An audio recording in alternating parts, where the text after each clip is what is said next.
سلامونه تاسو ګوره هم پښتون او زه یم وطنزیب یوسف زی د ټولنې اول وړاندې کوو د نن ورځې مهم خبرونه.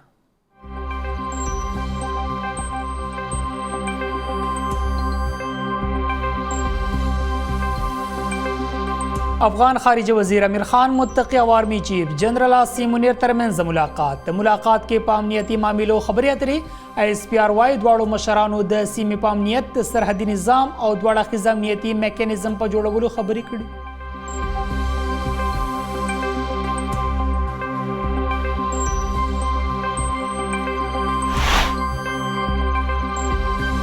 د چین د خارجه وزیر د پاک فوج سرلښکر جنرال عاصم منیر سره ملاقات کړي. ملاقات دوران علاقايي سلامتي او دفاعي تعاون په شمول په باهمي دلچسپۍ په امورو خبرې اترې شوي. چینی سفیر د پاکستان او چین سټریټیجیک تعلقاتو ستاینه هم کړې.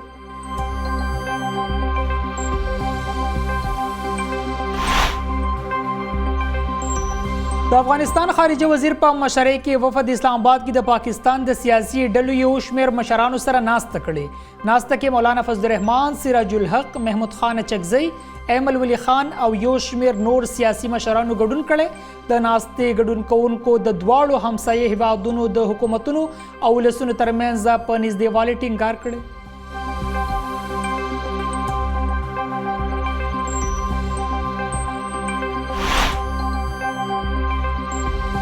پخوانی وزیر اعظم عمران خان لخوا 14 مئی پورې پرله پسې جلسو اعلان. کچري حکومت د سپریم کورټ په حکم 14 مئی باندې الیکشن ونه کړ نو ټول قام به په سړکونو وي. ملک سلامتي او استحکام لپاره عین باندې عمل او الیکشن ضروری دی. د پخوانی وزیر اعظم عمران خان وینا وای ملک نه دی عین خاتمه د ملک مستقبل خاتمه ده.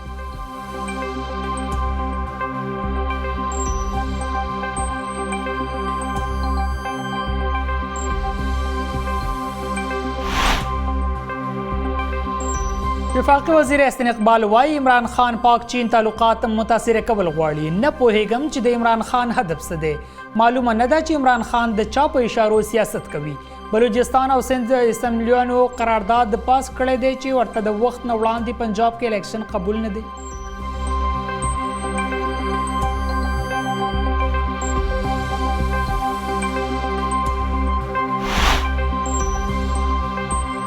حکومت او پاکستان تحریک انصاف ترمنځ به مذاکرات چری هم کامیاب نشي. د مذاکراتو پوزیشن مخکې هم خراب او اوس هم خراب دی. د پاکستان تحریک انصاف رهنما پرویز خټک وینا وای حکمرانان په خپل نیت شکمن دي.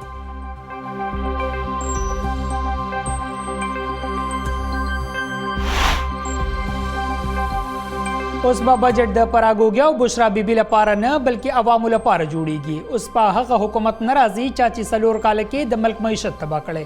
د اطلاعات او نشریات وفاقي وزیر مریم اورنګزیب وینا وای فارن فنډډ ایجنټ توشخانه فارن فنډینګ نه پټیدونکو نن د سپریم کورټ سره ولاړ دي.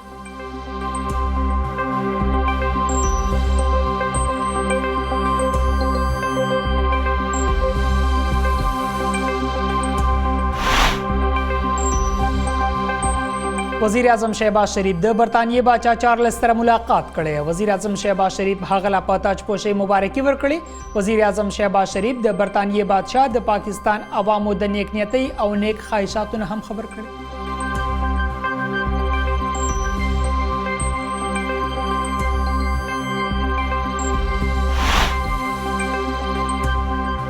ټول دنیا کې د کرونا وایرس ایمرجنسي ختم. د صحت عالمي ادارې لخوا لوی اعلان وایي چې کرونا وایرس باندې اوس قابو موندلی شوي.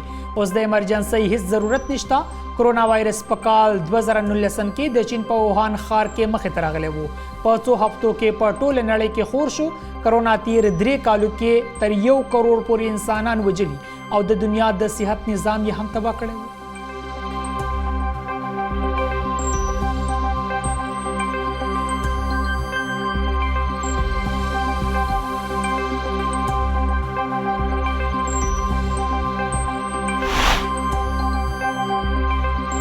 خیبر پختونخوا کې په صحت کارت لوی اپریشنونه ودرول شوي. د صحت محکمه وايي نگران صوبایي حکومت لخوا فند په نه ورکولو انشورنس کمپنۍ اپریشن بند کړي. په صحت سهولت کارت به اوس د زړه ډایلاسیس او کینسر اپریشنونه نه کیږي.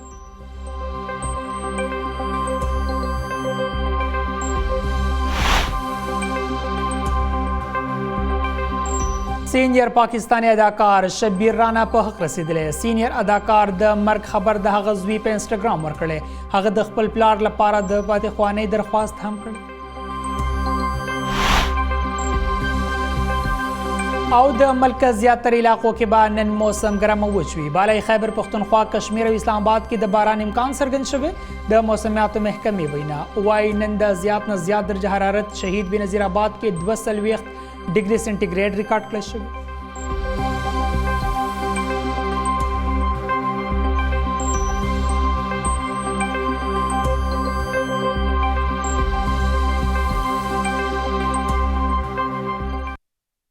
مهم خبرونه تاسو وکتل. تفصیلي خبرونه لپاره زو د یو لنډ شان د مینه پس.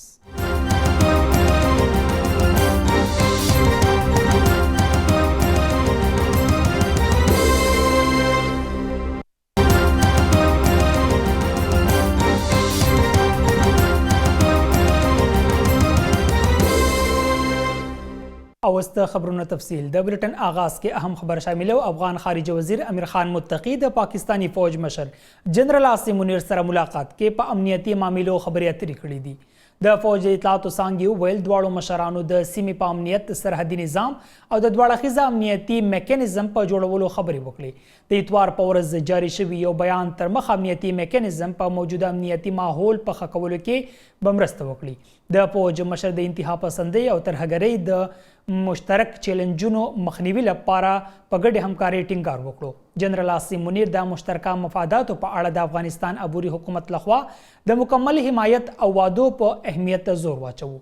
د فوج د بیان تر مخه افغان خارجه وزیر افغان ولس لپاره د پاکستان پر روایتي حمایت د پاکستان مننه وکړه.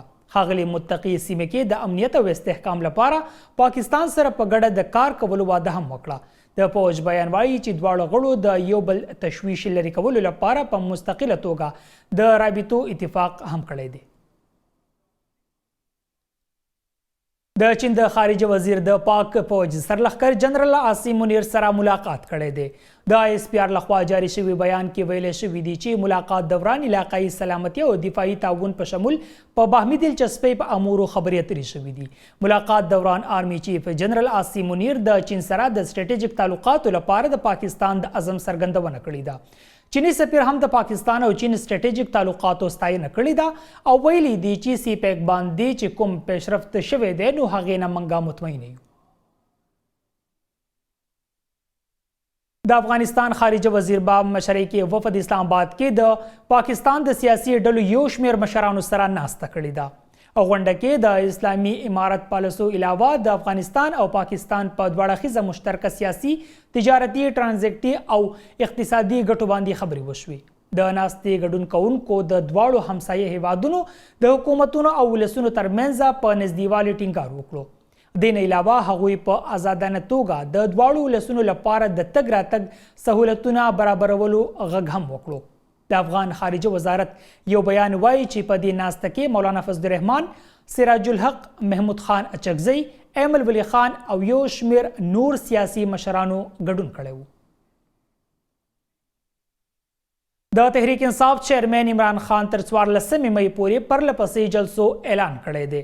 لاهور کې چیف جسټس سره اظهار یکجهتۍ ریلی ته وینا پر مهال عمران خان وویل کچري حکومت د سپریم کورټ په حکم 14 مئی باندې الیکشن ونه کړ نو ټول قام به په سړکونو وي. ملک سلامتۍ او استحکام لپاره آئین باندې عمل او الیکشن ضروری دی. د پاکستان تحریک انصاف چیرمین عمران خان ویلي دی چې په ملک کې د مسایلو حل صرف او صرف انتخابات کول دي. پخوانی وزیر اعظم عمران خان په زمان پارک کې د کنیډین اپوزیشن پارټي لیډر سره ملاقات کړی دی. ملاقات کې نور هم سیاسي مشران موجود وو. د ذریعو لخوا ویل شوي دي چې ملاقات کې د پاکستان په سیاسي او معاشي صورتحال باندې خبرې اترې شوي دي. عمران خان کنیډا وفد پاکستان کې د انتخاباتو په حواله د حکومت د رویې نه هم خبر کړی دی. عمران خان ملاقات دوران ویلي دی چې زه ملک نه پلاهي ریاست جوړول غواړم چېرته چې ټولو ته یو شان انصاف میلاو شي. د منصوبه بندۍ وفاقي وزیر احسن اقبال ویلي دی چې دا خبره د غور وړ چې کله هم د پاکستان او چین تعلقات اهم موړ ته ورسي نو عمران خان احتجاجي پروګرام اعلان وکړي. وفاقي وزیر نجی ټي وي سره د خبرو اترو په وخت ویلي دی چې نه پوهیږو چې عمران خان څه هدف دی. او د چا په اشارو باندې سیاست کوي. د یو سوال په جواب کې احسن اقبال ویلي دي چې د سند او بلوچستان اسمبلیانو نه قرارداد پاس شوی دی، هغوی ته پنجاب کې او الیکشن د وخت نه وړاندې منظور نه دی.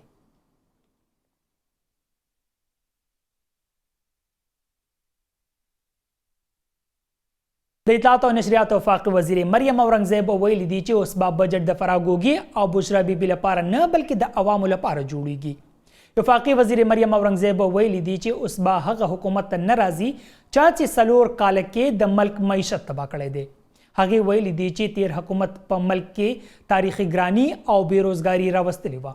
مریم اورنګزیب ویلي دي چې د فارن فنډډ ایجنټ توشخانه فارن فنډینګ نه پټېدونکی نن د سپریم کورټ سره ولاړ دی.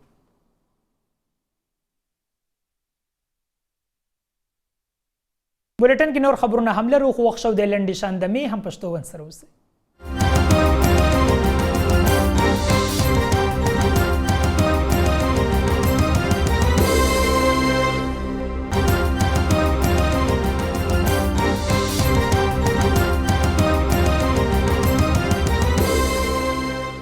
بولټن کې یو واری بیا هرکلی. اوس خبر شاملو د پاکستان تحریک انصاف رهنما پرویز خټک ویلي دي چې حکومت او پاکستان تحریک انصاف ترمنځ مذاکرات چرې هم نشي کامیابېدی. د تحریک انصاف خیبر پختونخوا صوبایي صدر پرویز خټک خپل یو بیان کې ویلي دي چې د مذاکراتو پوزیشن مخکې هم خراب او اوس هم خراب دی. پرویز خټک ویلي دي چې حکمرانان په خپل نیت شکمن دي، د وعدو خلاف ورزي کوي، دوی صرف وخت ضایع کوي. پخوانی وزیر ویلي دي چې د پی ډي ایم ټولې سره مذاکرات بې مقصده دي. د دوی مذاکراتو ته هیڅ اراده نشته، داسې نشي کېدلی چې د پی ډي ایم په خوښه باندې عدالت فیصلې وکړي. وزیر اعظم شهباز شریف د برطانیې باچا چارلس سره ملاقات کړی دی او په تاجپوشۍ یې ورله مبارکي ورکړې ده. وزیر اعظم شهباز شریف د برطانیې باچا د پاکستانی عوامو د نیک نیتۍ او نیک خواهشاتو نه خبر کړی دی او هغه له د پاکستان دورې دعوت هم ورکړی دی. په دې موقع د اطلاعات او نشریات وفاقي وزیر مریم اورنګزیب هم موجوده وه. مریم اورنګزیب ویلي دي چې بادشاه چارلس او وزیر اعظم شهباز شریف سره د پاکستان د دورې زاړه یادونه هم تازه کړي دي. وزیر اعظم برطانیې کې د یو شمېر ملکونو د وزیر اعظمانو او صدرونو سره ملاقات هم کړی دی. اوس خبر شاملو د صحت عالمي ادارې په ټوله دنیا کې د 3 کالونه لګولې شوي د کرونا وایرس یا کووډ-19 ایمرجنسي د ختمولو اعلان کړی دی. په دې حق لا زموږ همکار عبدالهدي معیار رپورټ تیار کړی دی. راځئ چې وګورو. خبري اعلان د صحت د عالمي ادارې ایمرجنسي کمیټې په جنیوا کې په خپل اجلاس کې کړی ده. ادارې وویل چې چونکې ټوله دنیا کې د کرونا وایرس اوس ختم شوی دی، نو د دې وجې نه د دغې ایمرجنسي لګولو نوره څه فایده نشته. کرونا وایرس یا کووډ-19 د چین په ووهان ښار کې په کال 2019 کې د دسمبر په میاشت کې شروع شوه او په یو څو هفتو کې ټولې دنیا ته خپره شوه. په لومړي ځل کې وویلی شول چې دا بیماری د خاپیرک د غوښې د خوړلو په وجه باندې د انسان وینه کې شامله شوې ده. چونکې د دې وایرس د خورېدو شره ډېره زیاته وه، نو دا په سکندونو کې هر ځای ته د خورېدو امکان یې لره. ووهان ښار چونکې د چین د ټرانسپورټ یو هب ګڼلی شي او د چین ټولو سیمو ته د دې ځای نه ټرانسپورټ او د سوداګرۍ سامان ځي، نو د دې وجې نه اول په ټول چین کې دا ناروغي خوره شوه، بیا ټولې دنیا ته دا ناروغي په یو څو هفتو کې ورسېده او په د جنوري 2020 کې د صحت عالمي ادارې په ټوله دنیا کې د ایمرجنسي اعلان وکړ. د کووډ-19 په وجه باندې عالمي ادارې صحت وی چې مونږ ته د 80 لکو خلکو د مړه کېدو رپورټ را رسېدلی دی، خو دا هم وی چې ډېر زیات کیسونه داسې دي چې هغه مونږ ته نه دي رپورټ شوي او د هغې تخمینه دا ښیي چې تقریبا 40 لکه د دې نه سیوا خلک په دې ناروغۍ باندې مړه شوي دي. دغه شانتې تر 1 کروړه پورې خلک په دنیا کې په کووډ-19 باندې مړه شو چې په دې کې 10 لکه خلک صرف په امریکا کې وو. دې ناروغۍ صرف خلک مړه نه کړل او ډیر تر اوسه پورې معذور او بیکاره نه کړل، بلکې په د صحت ټوله دنیا کې په ترقی یافته ملکونو کې د صحت نظام درهم برهم کړه، اقتصادونه یې تباه کړل، د دفتري نظام یې ختم کړه، خلک یې د غربت کندې ته وروغورځول او د کور نه د کار کولو او په کور کې د بندي کېدو یو نوې غونډه کې رجحان شروع شو. اوس چې د صحت عالمي ادارې د دې ناروغۍ د ختمولو اعلان کړی دی، نو اگر چې ځای په ځای چې کوم وایرس ځای په ځای موجود دی هغه خپل کار وکړي، خو په هغې باندې ډېر په معمولي دغه سره کوشش سره قابو موندی شي، ځکه چې اوس د دې خلاف چې کوم مدافعتي نظام دی یو خو هغه هم مضبوط شوی دی او بل چې کوم لږ د وایرس ختمولو دوايانې دي نو هغه هم ډېر پرمختللي دي. نو دا خبر د ټولې دنیا دپاره د امید نه ډک دی. په بلوچستان کې د مردم شماري د تصدیق عمل د 15 مئی پورې با جاری وي. د شماریاتو اداري ترجمان لخوا ویلې شوي دي چې چیف سیکرټري بلوچستان او چیف کمشنر شماریاتو په مشرۍ کې اجلاس هم ترسره شوی دی، په کوم کې چې د بلوچستان ټولو کمشنرز، ډیپټي کمشنرز او پاکستان اداري شماریات اعلی افسرانو شرکت کړی وو. اجلاس کې د شماریاتو په حواله بریفنګ هم ورکړی شوی دی. اجلاس ته مشرانو ویلي دي چې بلوچستان کې به متعلقه ادارو سره هر قسمه مدد کولی شي. د بلوچستان سرخار کوټې په شمول یو شمېر ښارونو کې د شماریاتو عمل جاری دی، کوم چې به 15 مئی پورې دوامداره وي. په جنوبي وزیرستان کې سکیورټي فورسز امن قایمولو لپاره پرعزم دي. جنوبي وزیرستان کې تعلیمي ادارو بحالي روانه ده او په جنوبي وزیرستان کې نظر نایب پبلک سکول د سکیورټي فورسز په مدد سره په کال 2004 کې جوړ کړی شوی و، کوم چې د پرایمري کلاسز پورې محدود و، ولې وخت تیریدو سره په دې په تعداد کې اضافه وکړی شوه، کوم سره چې دغه تعلیمي اداره د میټریک پورې وغځولی شوه. د سکول پرنسپل ویلي دي چې د سکول فرنیچر او نور سامانو په حواله سکیورټي فورسز سره خبرې اترې شوي دي او ډیر زر ده چې دغه سامان به فراهم کړی شي.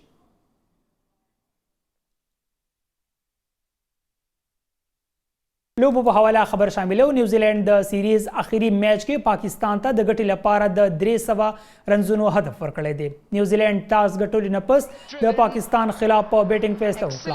نیوزیلینډ ټیم لومبی بیټینګ کولو سره په اخیری اوور کې 299 رنزونه جوړ کړي او ټول ټیم آوټ شوی دی. میچ کې شاهین آفریدي 3 وکټې هم په خپل نوم کړي دي. د نیوزیلینډ خلاف د پاکستان بیټینګ جاری دی.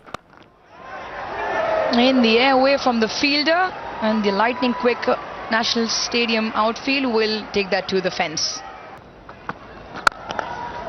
Driven, excellent way to get off the mark for 4. Watching to bat. موسم په حواله خبر شامله د موسمیاتو محکمې لخوا ویلې شوي دي چې ملک په یو شمېر علاقو کې به موسم وچ او ګرم وي. موسمیاتو محکمې لخوا جاری کړی شوي بیان کې ویلې شوي دي چې بالای خیبر پختونخوا، خطه پوټوهار، اسلام آباد، کشمیر او ګلګت بلتستان کې د تیزو هواګانو سره د باران او په ځینې علاقو کې د ګلۍ ورېدو امکان څرګند شوی دی. موسمیاتو محکمې لخوا دا هم ویلې شوي دي چې راتلونکي 24 غنټو کې به خیبر پختونخوا، اسلام آباد، ګلګت بلتستان، کشمیر او نور خواوشا علاقو کې باران وي. دا تر دې دمه مهم خبرونه. د نورو خبرونو اپډیټس لپاره د هم پښتو ون سره اوسئ. د الله په امان.